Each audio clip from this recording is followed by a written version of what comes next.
In the videos that we've looked at so far, we've seen your musical journey and looked at the technical aspects of polyrhythm and polyphasing.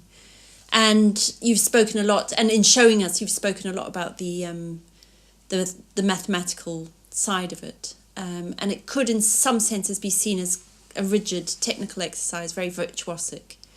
But for you, there's a lot more to it than that, isn't there? It's serving the music rather than... Yeah, ultimately it's a means of making the music like multidimensional. So you've got so you can hear it 5 or 6 different ways. You can listen to it one time and be following a certain part with other parts in the peripheral, or another part with another part in the peripheral, and you can go through and hear it lots of different ways. It's the same thing different ways. Like when you look at a tree, different times of the year, different times of day, it looks very different, smells very different. So I mean that's one of the big attractions of it. But it's not really, if it's played well, if I'm doing what I'm trying to do, it shouldn't sound horribly complicated, like a lot of 20th century music that's kind of going, all that sort of thing. I don't want to make... Who's that? That was just like, I'm not going to call anybody out for writing that sort of thing, but there's some of that sort of thing like given, if it's complexity, it should be complexity that's hidden. Like you listen to some Bach, and it's just blissful and sublime, but you don't hear the incredibly clever mathematics that makes it like that. So if the maths and that thing is good, it should be invisible. No one should really be hearing that. It should just be hearing like, oh wow, it sounds magical and otherworldly, or maybe multidimensional, and that's because of the mathematically worked out It's also in a structure. sense, so it's not either or, is it? Because for you, mathematics is magical. Yeah, well, it is. I mean, it's the study of absolute, or as absolute truth as I think the mind can grasp. It's like the sort of the basic level of rationale. Yeah, I mean, music is always a conceptualization of numbers, in a sense. When you get down to it, that's really what's going on. When you're hearing this or you're hearing that, you're just hearing numeric relations. If you're hearing in your mind, if you're playing this chord, and you're hearing la, that's because you're hearing a fiveness, ultimately. It's just that we conceptualize that as an E, but actually, more purely, that is the sound of 5.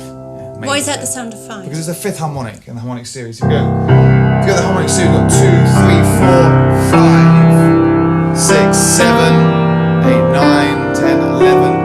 You notice the numbers like 6 because it's very composite for its size. It's nice and consonant. But 11, being not a very workable number, and 13 are not so. And they're only approximations anyway because of equal temperament. But that's the reason that some notes sound more consonant than others, is because of where they fall in the harmonic series. The lower numbers sound more consonant in general. I'm just interested in how you can describe to us the way in which you can use polyrhythms in very different ways, choosing different keys, creating different moods. Well, yeah, there's all kinds of different combinations of phases and polyrhythms, and some suit certain keys better. Like, if I wanted a very gentle sound, I like D minor for a gentle sound. It's kind of nice, just a gentleness about it. So for this edges, I think it's number 6.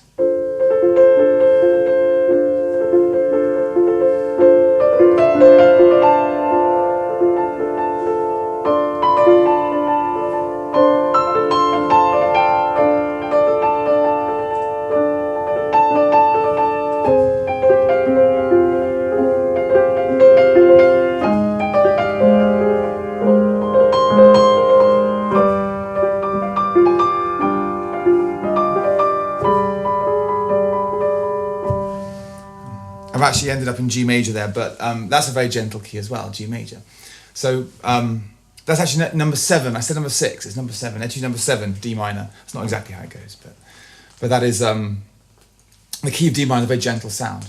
Whereas like an A minor is a key that's got, I feel like A minor is quite a strong key, quite bright and strong. So using that for number 10, which has got this driving.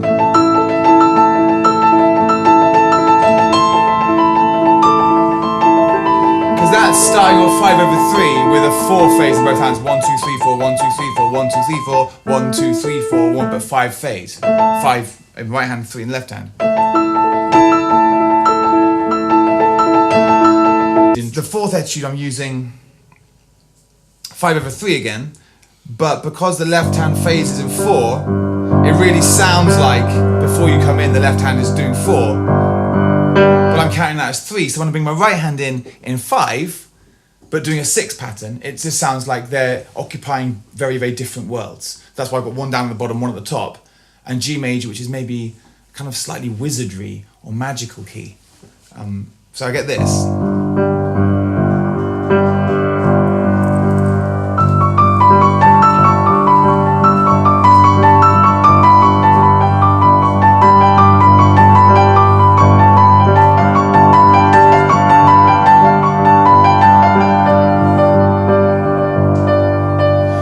And so on. So yeah, it's using different kinds of patterns in different kind of keys. Certain sorts of rhythmic tonality work for me. Certain kinds of certain keys, but it's a totally subjective thing, I think. Nature is a huge inspiration for you. Yeah, I mean, my favourite music of all is the bird song. Just sitting in the garden, listening to the birds, sitting in the woods, listening to the birds, and the sound of the wind in the trees. It's incredibly intricate, beautiful sound, like so well proportioned and just marvellous in every way. But also the sight of nature, particularly water, just looking at the sea or the river, and those interweaving patterns of waves. It's a very big parallel with the interweaving textures of polyrhythm that I'm kind of using. So that's the kind of images I've got in mind when I'm thinking about the music, is water waves and wind in trees, because as well there's a kind of meeting of different mathematical influences. On the water, it's obvious you've got one set of waves going this way and another set of waves going this way, so they're kind of different waveforms at different angles, different speeds, and that causes this interference pattern, which has got great, amazing beauty to it. Something slightly less obvious on a tree, you've got the speed and the curvature of the wind interacting with the particular density of the particular tree, the particular shape of the leaves, which creates a certain sound. But that sound is the combination of the meeting of these two mathematical things. And as is polyrhythm, it's the meeting of like maybe 4 different speeds with 4 different phases. And I might throw in a few different mode shifts and key changes and that sort of thing. So it's the constant interweaving of different mathematical patterns. But the inspiration from nature, because nature is tending to making really, really great complexity out of very simple things all mashed up. Like a tree is doing kind of like, there's quite a lot of simple things going on, but all together, and all their influences together, it makes this incredible, beautiful thing. And with polyrhythm as well, if you've got just a few simple things going on at different speeds with different phase patterns, they can make really interesting, intricate sounds before you've even done much. So in a sense, I'm just thinking back to when you spoke about Wagner and how you had that moment with Tristan and Isolde of feeling that it had been done so perfectly that you couldn't, it was a bit of a dead end for you. There was no way that you could take it, so you needed to find a new way forward, if you like. There was that feeling. I'm just wondering, when you look at nature, and you're obviously very aware of the perfection and the intricacy, do you not have that same sense of feeling of how do you take it and turn it into something? I don't feel I'm really competing with nature in the same way that I might feel a little bit. I don't know if I'm exactly competing with my favourite composers. I don't know, but I don't feel that with nature. Like, oh wow, the bird song's so amazing. How can I go further than that? Because it feels like really, ultimately, all good art should point back to nature anyway. It's like the best music experience people can have is to go and listen to the birds or listen to the sea. And I think really good music should help to point the mind in that direction or condition the mind in that way. Perhaps if you listen to a lot of Bach or a lot of Beethoven, you're in a better place to be able to really deeply hear the extraordinary beauty of nature. And I'd hope that this music is doing that same sort of thing. I want to point towards the extraordinary beauty of nature.